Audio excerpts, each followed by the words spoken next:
Hello दोस्तों, आप लोगों का स्वागत है हमारे चैनल टेक लॉस पे। आज हम लोग बात करेंगे एक स्पेशल टॉपिक के बारे में। आज हम लोग बात करेंगे एंटीसिपेटरी बेल के बारे में। एंटीसिपेटरी बेल क्या होती है, कब अप्लाई की जाती है, व्हाट इट इज मीन, और क्या ये रेगुलर बेल होती है, क्या ये रेगुलर बेल से अलग होती है, क्या ये डिफॉल्ट बेल होती है।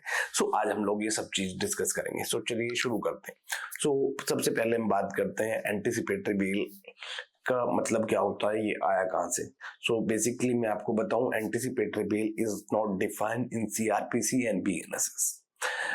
हाउएवर इसका मतलब होता है कि आपको अरेस्ट से प्रोटेक्शन देना, एप्रीहेंशन ऑफ अरेस्ट है। इसका यही बेसिकली मतलब होता है। Anticipatory bail is not defined in CrPC. First thing is that. Under section 482 जो डिफाइन है वो मैं बता देता हूँ। Direction for grant for bail for person apprehending arrest. इसमें क्या है कि आपको प्री अरेस्ट ये बेल आपको मिलती है, अरेस्ट होने से पहले ये बेल मिलती है। अगर सपोज अरेस्ट हो चुका है तो इन दैट सिनेरियो फिर आप रेगुलर बेल फाइल करेंगे। Okay, that would be the different section and story bail होगी। रेगुलर बेल में और एंटीसिपेटरी बेल में कोई डिफरेंस होता है? Yes, basically there is a difference. Anticipatory bail जो आपकी होती है वो इस सिनेरियो में आपको मिलती है जब आपको ये एप्रीहेंशन है कि आपको अरेस्ट किया जा सकता है और आप अरेस्ट नहीं हुए हैं। सपोज अगर अरेस्ट हो चुका है तो in that scenario you can not apply for anticipatory bail. ठीक है, अब एंटीसिपेटरी बेल का मतलब मैं आपको बता दिया। एंटीसिपेटरी बेल का जरूरत कब पड़ती है ये भी मैं आपको बता दिया। अब अरेस्ट होने का आपको डर है, आपके खिलाफ आरोप लगे हुए हैं, आप परेशानी की क्या करें और आप को इससे बचने के तरीके क्या क्या है। तो आप अपनी जो इसमें मतलब जजमेंट तो है, खैर वो अलग बात है। तो इसमें क्या है, आरोपी इन्वेस्टिगेशन में सहयोग करेगा, एक्यूज। तो जब आप 487 की 438 और या 482 की एप्लीकेशन लगाते हैं बीएनएसएस में कोर्ट के सामने, तो आप बोलेंगे कि भी हम कोऑपरेट करेंगे इन्वेस्टिगेशन में, there is no fly risk, भागने का कोई रिस्क नहीं है, और I mean we are well connected with society.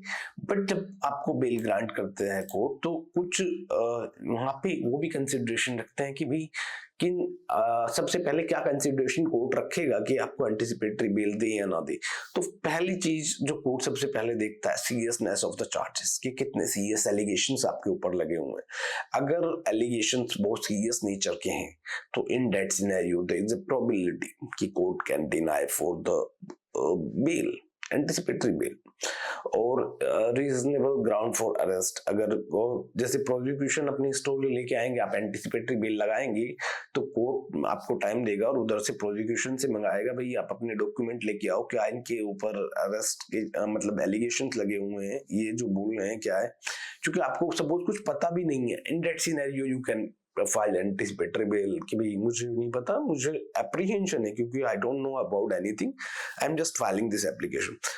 ATR में आपकी सारी चीजें आ जाएंगी।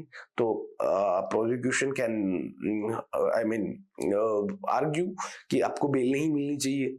आप एविडेंस के साथ में छेड़छाड़ कर सकते हो, you can influence the witnesses and all. वो सब चीजें कोर्ट में होती है। कोर्ट आपको बेल देने से पहले ये हमेशा कंसिडरेशन में लेके चलता है कि सीरियसनेस ऑफ द चार्जेस, की कितनी सीरियस एलिगेशंस आपके ऊपर लगे हैं। एंड फिर उसके बाद में ये भी चीजें हैं कि जो आपके ऊपर एलिगेशंस है, लाइक वो कितना क्रेडिबल है, credibility of the claim. Always there is a consideration कि कोई वेगी आपके ऊपर एलिगेशंस लगा दे तो उसमें क्या ही कर सकते हैं। और एक ये भी हमेशा देखता है कोर्ट, एब्सकॉन्डिंग रिस्क, कि एक्यूज के भागने का कितना रिस्क है। अगर और this is the discretionary power of the court. अगर कोर्ट की डिस्क्रिशनरी पावर है तो कोर्ट कंसीडर कर सकता है। I mean it's entirely up to the court, nobody can say anything about it. But अगर आपकी इन्वेस्टिगेशन, आप बस यही, जब कोई भी लॉयर आर्ग्यू करता है बेसिकली कोर्ट के सामने तो अपने सबमिशन से यही रखता है कि सर हमारे जो भागने का रिस्क नहीं है क्लाइंट के, और जो है आप इन्वेस्टिगेशन में कोऑपरेट करेंगे। Whenever police call me for the investigation और स्टेटमेंट रिकॉर्डिंग और anything, I will be there and उसके बाद में not going to be influence any witnesses, and कोई सबूतों के साथ छेड़छाड़ नहीं करेंगे, कोई एविडेंस नहीं मिटाएंगे, और भागने का रिस्क नहीं है बेसिकली, यूज द श्योरिटी। सो ये सब चीजें कोर्ट कंसिडरेशन में करके आपको एंटिसिपेटरी बेल ग्रांट करते हैं। So this is all about it. और एंटिसिपेटरी बेल के बारे में एक दूसरी चीज ये है कि ये anticipatory bell is not the regular bell, because regular bail में क्या होता है, आप कोर्ट के सामने लाइक आर्ग्यू करते हैं, that time your client is inside the jail regular bail में, बट एंटिसिपेटरी बेल में he is not arrested yet, he have the apprehension कि उसको अरेस्ट किया जा सकता है। तो इस सिनेरियो में कोर्ट उसको एंटिसिपेटरी बेल ग्रांट करने से पहले ये सब चीजें देखेगा कि कितनी सीरियस नेचर का ऑफेंस है जिसके ऊपर एलिगेशन लगे हुए हैं, और कितने उसकी भागने का एब्सकॉन्डिंग तो नहीं हो सकता, भाग तो नहीं जाएगा, इन्वेस्टिगेशन, मतलब ये सब चीजें। और उसके बाद में एंटिसिपेटरी बेल।